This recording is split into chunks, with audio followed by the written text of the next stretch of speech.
Sri Y.S. Jagan Reddy, Honorable Chief Minister, Deputy Chief Ministers, Chairman and Deputy Chairman, Andhra Pradesh Legislative Council, Speaker and Deputy Speaker of Andhra Pradesh Legislative Assembly, Cabinet Ministers, Judges of High Court of Andhra Pradesh, leaders of opposition, Chief Whip, Andhra Pradesh, chairpersons of various organizations, advisors to government, chairperson, Jilla Parishad, entire district, mayor and deputy mayor of Biswabhusan Municipal Corporation, members of parliament, MLAs, MLCs, chief secretary, special chief secretaries, principal secretaries, Government of Andhra Pradesh, Director General Police, Andhra Pradesh, distinguished guests, members of the print and electronic media, Andariki Namaskaram. It gives me immense pleasure to participate in today's program organized to celebrate the 73rd Constitution Day. As you all know, the Constitution Day, also known as Samvidhan Divas, is celebrated on 26th November every year to commemorate the adoption of the Indian Constitution and Jan Bhagidari, and to honor and pay tributes to Bharat Ratna Baba Sahib Dr. Bhimrao Ambedkar and founding fathers of the Constitution for their great contribution. The people of the nation can never forget the services of the makers of the Constitution for giving us the principle on which we derive our freedom and equality to ensure harmony in the society. The Constituent Assembly adopted the Indian Constitution on 26 November 1949 and it came into effect from 26 January 1950. The 73rd Constitution Day being celebrated today is an important day as it forms part of the ongoing Azadi Ki Amrita Mahotsav celebrations commemorating 75 years of independence of India. This year, the Constitution Day is being celebrated with theme Bharat Loktantra Ki Janani, India the mother of democracy. India, with all its plurality, is today the world's largest successfully working democracy, to the great surprise of many countries of the world, because the Indians are infused with the spirit of equality and have had a Loktantrik Parampara since the ancient Vedic times. The idea of Bharat is cherished by millions and millions of Indians living all over the world since times immemorial. It is a well-known fact that Bharat and its system of Lokatantra have influenced civilizations across the world. It is from this line of Bharat that the culture and serving the masses has originated, that made the world to become our of Lok, Lok and Tantra complement with each other to extend good governance to the people. There is a distinction between Prajatantra, meaning democracy, Jantantra, meaning people and the king, Loktantra, meaning welfare of the people. The first relate to political system of democracy. The second relates to political power held by the people. And the third relates to the representative governance for the welfare of the people. The Bharat Rashtra and the Hindu culture and civilization have survived in the face of 2000 years of alien invasion of different ethnicities and cultures due to its unity in diversity and being a single large community that existed to south of the Himalayas and the north of the ocean. There is plenty of evidence available in the nature of archaeological monuments, literary works, numismatic, epigraphical, and spiritual scriptures, etc., that establish the fact that the system of democracy was evolved in Bharat ages ago. Several provisions of the Indian Constitution can be related to mention of harmony of existence in Vedic literature, fundamental unity, right to life, and existence of all beings that find a place in Upanishads, and the importance of expression of truth, selfless action, ethical and moral struggles of human life, dharma, spiritual awakening emphasized by Bhagavad Gita. Dharma, the regional and moral law governing individual conduct, originated from the Vedas, is a time immemorial concept that has been the core of the Indian society since ancient times. Dharma is the Indian version of natural law, perceived by Indians in the ancient society. Its far-fetched vision is praised by great philosophers like Max Muller.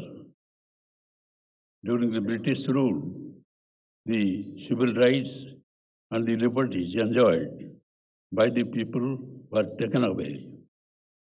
Indians were treated ruthlessly and arbitrarily, suppressed in every sphere of life, ranging from political to social and economic. Indians fought back for the rights and liberties that they enjoyed earlier under the law of Dharma. During his famous Champaran trial, Gandhiji remarked that he disobeyed the law not to show disrespect to British law, but in obedience to higher law of our being, the vice of conscience, by which he meant dharma. The struggle for independence, or the struggle for basic rights and civil liberties that one as a basic human being should enjoy, and the same was kept in mind while making the Constitution of India. Hindu law or dharma has been codified according to the changes in the society. as it was realized that the ancient way should yield to the realistic approach of life. The principle of natural law found its way into the Constitution in the way of fundamental rights. Dharma, as we know, was a duty-based legal system. By current legal system become a right-based one. As you all are aware, the fundamental rights are not absolute and they too have certain restrictions. The concept of welfare state, which is the nature of the state today, is found to have roots in Dharma. The human rights and fundamental rights are derived from Dharma, and ample evidence of it is available in Rig Veda. Dharma is one of the many sources of modern law that is shaping our society. Hence, it can be said that Dharma and law are closely related. Granville Austin, an American scholar, said about the Indian Constitution that the Indian Constitution is the first and foremost a social document. The Constitution lays down the national goals of our country: democracy, secularism, socialism, and national integration, and spells out rights and duties of the citizens. The Constitution empowers the citizen by protecting their rights, and the citizen empower the Constitution by adhering to their duties. Fundamental duties enjoins upon the citizens of India to uphold and to protect the sovereignty, unity, and integrity of India, and ideals and institutions included to the Constitution. Citizens should live in a spirit of common brotherhood, transcending religious, linguistic, and regional diversities, to renounce practices derogatory to the dignity of women, develop scientific temper, and preserve our rich cultural heritage. On this occasion, I like to tell you that we feel proud to say that India is the mother of the democracy. And the democracy has come out of Vedas, Upanishads. And we have this democracy, at least an attempt has been made once, that is in 1975, when there was a promulgation of emergency and there was a darkness in the constitutional field all over India. And the rights of the citizens, like freedom of speech and expression, right to liberty and life, had been withdrawn. And that was a black period, and about 150,000 people had been thrown to the jail, and many of us are also inside the jail at that time because of joining the self-democracy movement of Jayaprakash Narayana. And that is the only instance where there was an attack on democracy. And thereafter, when Janata Party government came to power, there was an amendment that now it will be difficult to murder democracy again. Now, in India, we want to solve everything by democratic method. India is now playing a key role in international politics. Recently, what happened, when there was war between Russia and Ukraine, and it was there was apprehension amongst the people of the entire world that there will be third world war. The Honorable Prime Minister Narendra Modi said that this is a different time has come.